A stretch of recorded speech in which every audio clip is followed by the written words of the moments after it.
Shalom adik-adik, selamat pagi. Apa kabar kalian hari ini? Aku harap kalian dalam keadaan sehat, sukacita, dan kita siapkan hati kita untuk memuji menyembah Tuhan pagi hari ini. Kita naikkan pujian dari semula. Mari kita sembah Dia, kita siapkan hati kita berikan pujian terbaik bagi Tuhan.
Adik-adik, mari kita berdoa. Tuhan Yesus, selamat pagi. Terima kasih Tuhan untuk pagi hari ini. Kami mengucap syukur Tuhan, Kau masih memberikan kesempatan bagi setiap kami untuk boleh datang beribadah, memuji menyembah Tuhan. Terima kasih Tuhan, kami siap naikkan pujian penyembahan dan mendengarkan firman Tuhan. Hanya dalam nama Tuhan Yesus kami sudah berdoa dan kami mengucap syukur. Haleluya. Amin. Kita naikkan pujian kita selanjutnya, mata Tuhan melihat.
Mari adik-adik kita siapkan hati kita untuk mendengarkan firman Tuhan. Kita duduk diam, duduk tenang. Mari kita naikkan satu pujian firman Tuhan mendengar.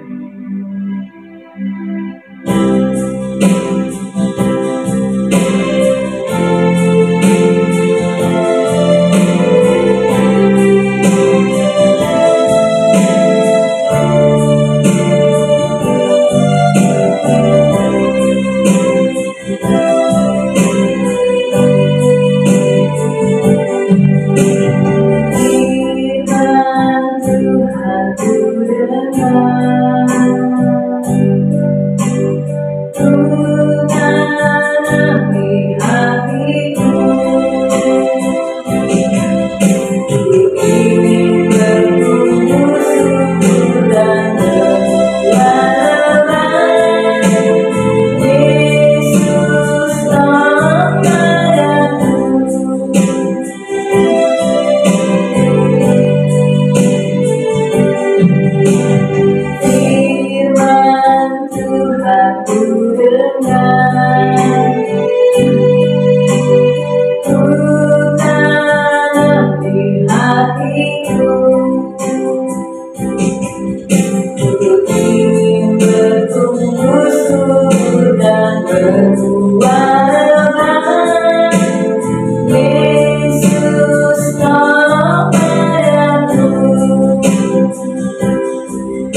adik-adik semuanya, apa kabar? Semoga semuanya sehat ya. Nah, hari ini kakak mau cerita nih tentang sebuah perumpamaan, salah satu perumpamaan yang Tuhan Yesus ceritakan kepada murid-muridnya. Ya, oke, nih kakak mau kasih lihat dari komik Alkitab. Semoga adik-adik terbiasa juga sudah pernah melihat ini. Oke, kakak mau kasih lihat ya. Kita lihat seperti membaca dari komik ini ya. Jadi, sebentar, Kak masuk taruh yang ini. Nah, ini dia. Oke, nah jadi hari ini kita akan membaca dari cerita Hakim Tak Benar. Ya, Hakim Tak Benar. Nah cerita ini diambil dari kitab Lukas, Lukas 18 ayat 1 sampai 8. Ini adalah perumpamaan. Perumpamaan itu seperti apa sih, Kak? Perumpamaan itu seperti sebuah cerita yang diceritakan oleh Tuhan kepada murid-muridnya atau kepada orang-orang yang mengikuti dia. Ya, perumpamaan atau cerita itu adalah sesuatu yang tidak benar-benar terjadi, tetapi Tuhan menceritakannya seperti storytelling, seperti dongeng. Tapi dongeng itu atau cerita ya, bukan dongeng sih sebetulnya, tapi cerita itu diceritakan Tuhan supaya murid-muridnya, supaya pengikut-pengikutnya, supaya kita-kita ini, kakak dan juga adik-adik sekalian, bisa lebih mengerti dengan mudah tentang ajaran Tuhan Yesus, tentang bagaimana sih Tuhan Yesus mau kita berlaku di dunia ini. Oke, yuk kita eh, dengar ya cerita ini. Suatu hari Tuhan Yesus berkata kepada murid-muridnya untuk selalu berdoa. Nah, lalu Tuhan Yesus menceritakan sebuah perumpamaan agar murid-muridnya tidak boleh mudah menyerah berdoa. Adik-adik, kakak mau kasih tahu sesuatu. Kadang-kadang di masa-masa yang sulit ataupun justru di masa-masa yang menyenangkan kita lupa berdoa sama Tuhan. Iya, jadi kalau kita lagi baik-baik aja nih, dan ini bukan cuma terjadi pada adik-adik juga, Kak, bahkan kadang-kadang kita yang lebih dewasa, kakak ataupun saudara-saudara adik-adik yang udah lebih besar, papa mama, kadang-kadang mungkin lupa berdoa ketika situasi kita sedang baik-baik saja. Ketika situasi kita sedang senang-senang saja, kita kadang sering lupa berdoa pada saat-saat itu. Lalu kemudian kita baru ingat berdoa sama Tuhan ketika kita lagi sulit, ya. Ketika kita lagi sulit, kita baru cari Tuhan. Sama seperti adik-adik yang kalau lagi senang mamanya sama papanya dilupain. Kalau lagi susah, lagi sakit, carinya siapa? Carinya mama sama papa. Jadi sebenarnya mirip ya bagaimana relasi Tuhan, relasi kita kepada Tuhan. Ya, tapi harapan kakak adalah dengan cerita ini, adik-adik tidak pernah lupa untuk berdoa. Ya, jangan cepat menyerah ketika kita tidak mendapatkan jawaban dari Tuhan.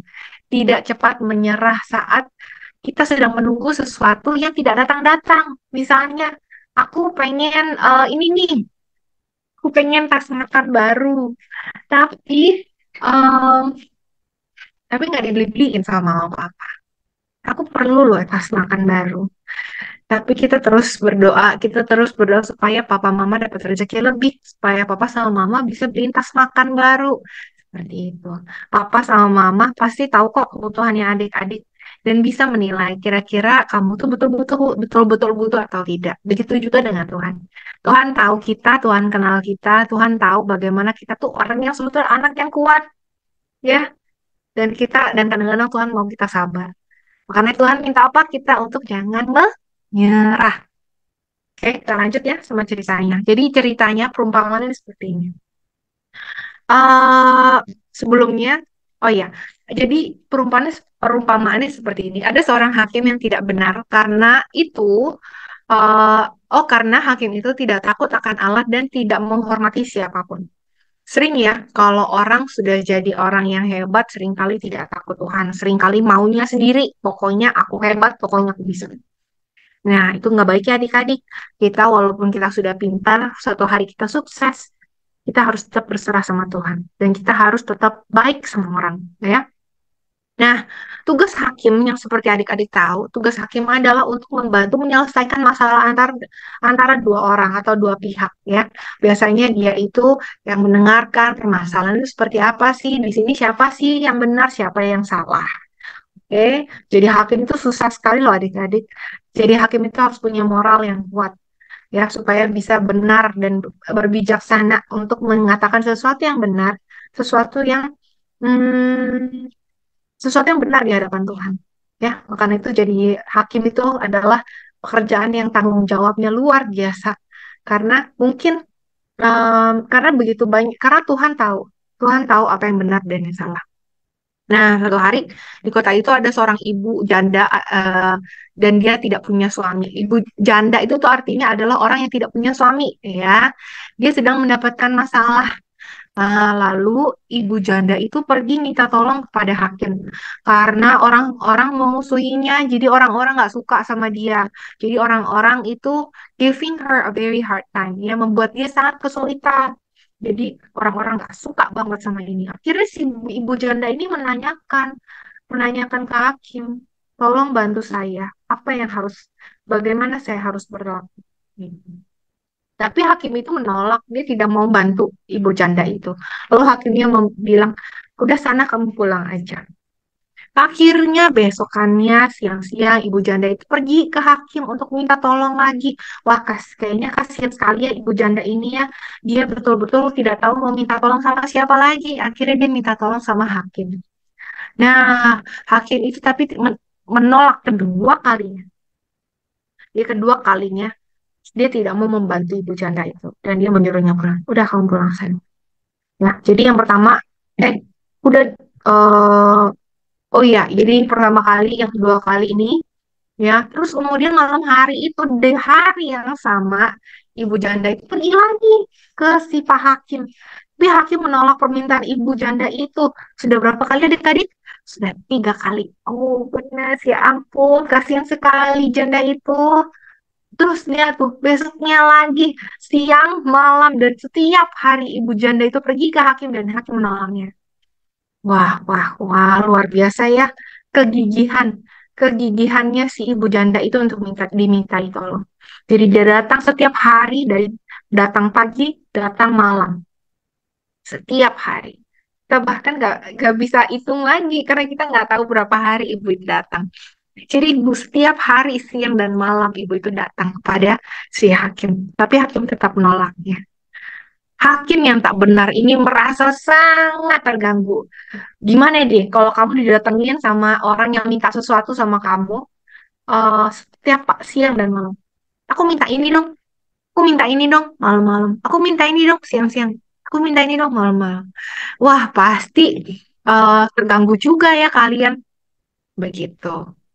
Nah, oke, sebentar ya. Nah, oke, nah, jadi karena dia merasa begitu terganggu, akhirnya dia buka pintu. Akhirnya apa yang dilakukan si hakim itu? Hakim memutuskan untuk membantu ibu janda, supaya ibu janda tidak mengganggu hakim lagi, ya. Nah, Yesus berkata begini, hakim tidak benar saja memberikan pertolongan, apalagi Bapa yang di surga. Karena itu, teruslah berdoa. Memang, hakim yang tadi membantu si ibu janda. Hakim itu tadi membantu ibu janda karena dia merasa begitu terganggu. Tapi Tuhan itu nggak pernah merasa terganggu ketika kita datang kepada Dia. Ketika kita datang kepada Tuhan, Tuhan itu dengan senang hati mendengarkan, menyambut kita. Karena kamu tahu nggak, Tuhan pengen loh dengerin cerita kita. Tuhan pengen loh dengerin kesusahan kita. Tuhan pengen kita bilang terima kasih dan juga mengucap syukur atas apa yang Dia kasih kepada kita. Untuk apapun itu. Ya, nanti Tuhan bosen nggak ngomong ini, dengerin aku ngomong itu, ngomong apa, minta ini terus. Enggak, Tuhan nggak akan bosan mendengar kita. Tuhan senang ketika kita datang pada Dia. Oke, semoga adik-adik bisa mendengar, bisa mengingat ini untuk jangan pernah menyerah untuk datang ke Tuhan dan berdoa. Karena ketika kamu susah, ketika kamu senang, Tuhan yang akan selalu ada sama kamu. Walaupun kamu tidak bisa melihat dengan mata kamu sendiri, kamu tidak bisa menyentuh, memegang, merasakan Tuhan Yesus itu jaga kamu, tapi sebetulnya Dia selalu ada di dekat kamu. Ya, karena kita apa yang perlu kita percaya adalah we trust in Him. Kita percaya, kita punya keyakinan bahwa Tuhan berkuasa atas semuanya. Semua kesulitan kamu, semua kesenangan kamu, semua hal yang bikin kamu takut, Tuhan pasti tahu.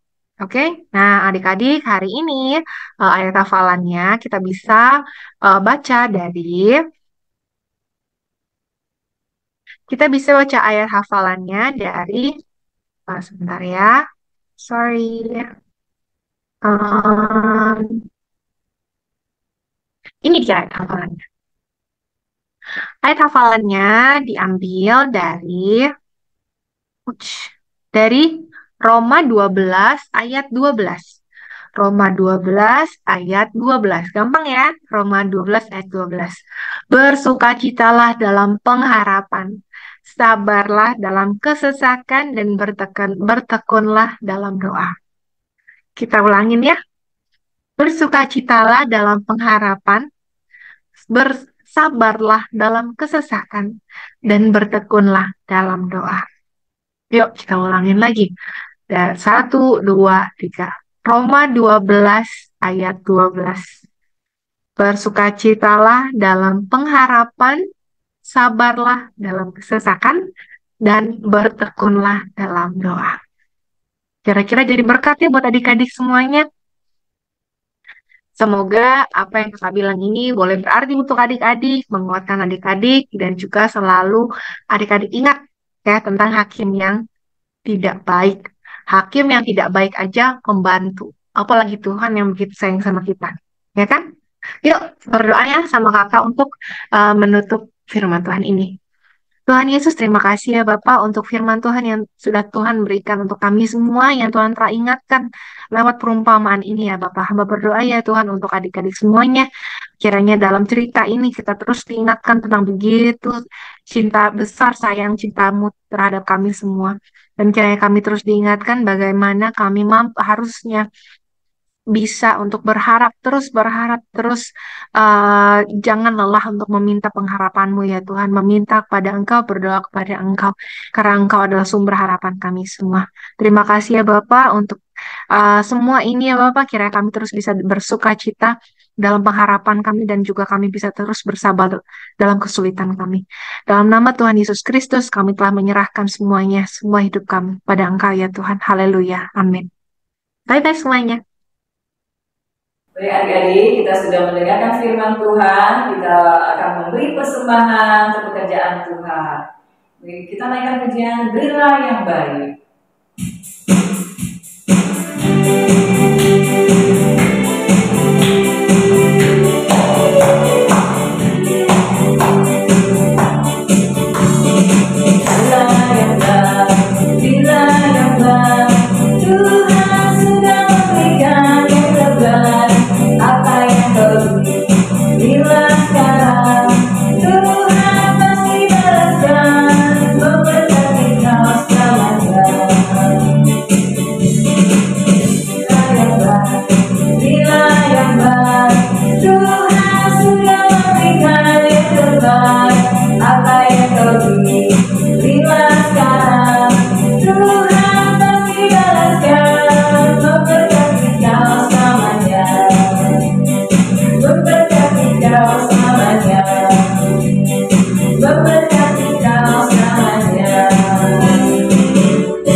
Ibadah kita pagi hari ini. Sebelum itu kita naikkan satu pujian. Bapak, terima kasih.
akan mengakhiri ibadah kita pada hari ini. Sebelum itu kita berdoa dan kita tutup mata kita lipat tangan, kita berdoa kepada Tuhan. Bapa kami yang baik, terima kasih untuk pagi hari ini. Kami mengucap syukur Tuhan, kami masih diberi kesempatan untuk mendengarkan firman Tuhan, untuk memuji menyembah Tuhan. Tuhan Yesus, pertemukan kami kembali di minggu-minggu berikutnya Tuhan, agar kami dapat berkumpul bersama memuliakan nama Tuhan. Terima kasih Tuhan Yesus, hanya di dalam nama-Mu saja kami sudah berdoa dan kami mengucap syukur. Haleluya, amin. Selamat siang adik-adik, sampai ketemu minggu depan. Tuhan Yesus memberkati.